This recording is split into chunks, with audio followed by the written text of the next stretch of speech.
classic piece of theater, and it's notably the first Broadway production that's multiracial. Tell me about the genesis of that idea. Well, it's twofold. One is that I've had the idea of doing that for over 20 years. I read in the paper a couple years ago that Stephen and Aaliyah were doing a production of this on Broadway, and they didn't have a director. So I called and got a meeting, and I came to them with this idea, and of course it was exactly the same idea they had. You know, free people of color, the Dubois sisters, and, you know, the darker-skinned and, you know, lower class Stanley, and, you know, we just went boom, boom, boom, boom, boom down the list of how I saw it, and that's how they saw it, and so that's how it started. But it was really a coming together of a vision I'd had and they'd had. But I had a relationship with Tennessee Williams, and so this was the play that I next wanted to do. You greaser, strike to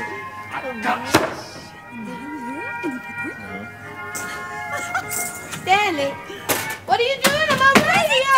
Hey! Funk, animal, thank you!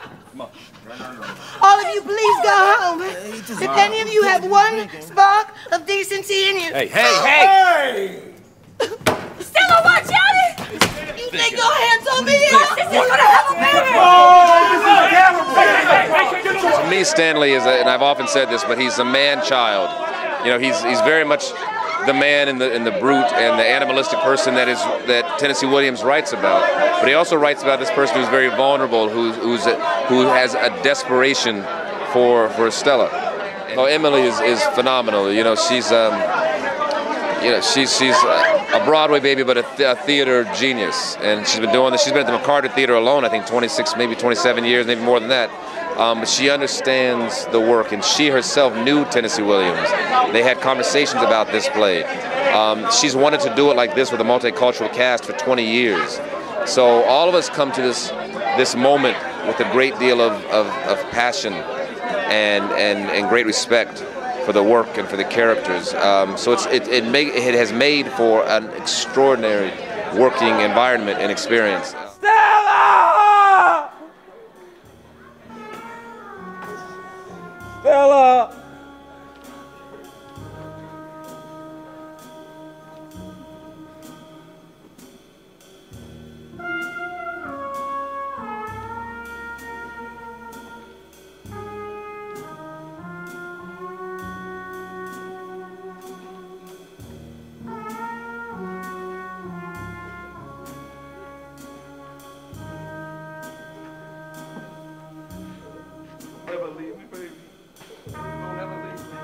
I think Stella's strength is her relationship to Blanche and her relationship to Stanley, and how that tug of war creates incredible turbulence in her world. I've worked with Emily before. We did Anne in the Tropics in 2003, so not only is she a great friend, but I trust her as a director, and I think she's got great taste and style, and she knows a lot of things. So, and she loves this play. And I love this play, and I think we all share that in a very special way. To play Blanche, something that I never thought would be possible. You know, Stephen Bird and Aaliyah Jones fought and believed and raised the money just like any other Broadway producer. And then Emily Mann took a risk with, you know, someone who doesn't do a lot of theater. I mean, I was classically trained, but most people know me from television and film, and I had to really work hard once I got the part on my voice and my stamina. Really, I'm on stage the whole time for almost 3 hours. It's a wonderful feeling. You a teacher, ain't you? Yes. What do you teach, Blanche? English. I never was a very good English student. How long you here for, Blanche? I don't know yet. You gonna shack up here? I thought I would if it wasn't inconvenient for you all. Good. What telegram?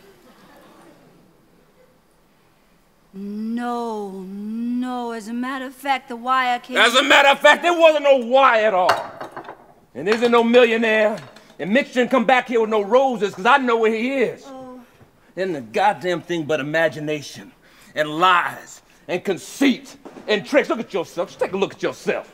in that worn-out Mardi Gras outfit, rented for 50 cents from some rag picker. My take on Mitch is to understand that I'm using a cliche, which is that birds of a feather flock together. And so Stanley, Mitch, and the poker players, Steve and Pablo, are common.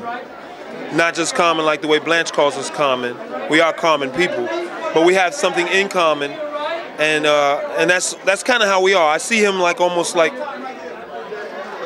kind of like in a way like I see them as cowboys, you know, riding out on the range, you know, together. And but my mother's the one that's sick, so I have that dilemma that depresses you. And then there's love introduced, so then I have the wonderful escape to go into through Blanche that ends up going the way it goes. But hindsight is 20/20, but during the moments, you know, it's just a love story. It's a Pulitzer Prize winning play, #1. It's arguably, well, not really arguably, but the greatest American classic written in English. I mean, it's just, those are the reasons to come and see the play. And then we have our interpretation that'll hopefully branch out people's concepts about the play. At its core, these are 4 people who all have issues, who all have gray areas, and they're trying to survive, and they're all fighting for their survival.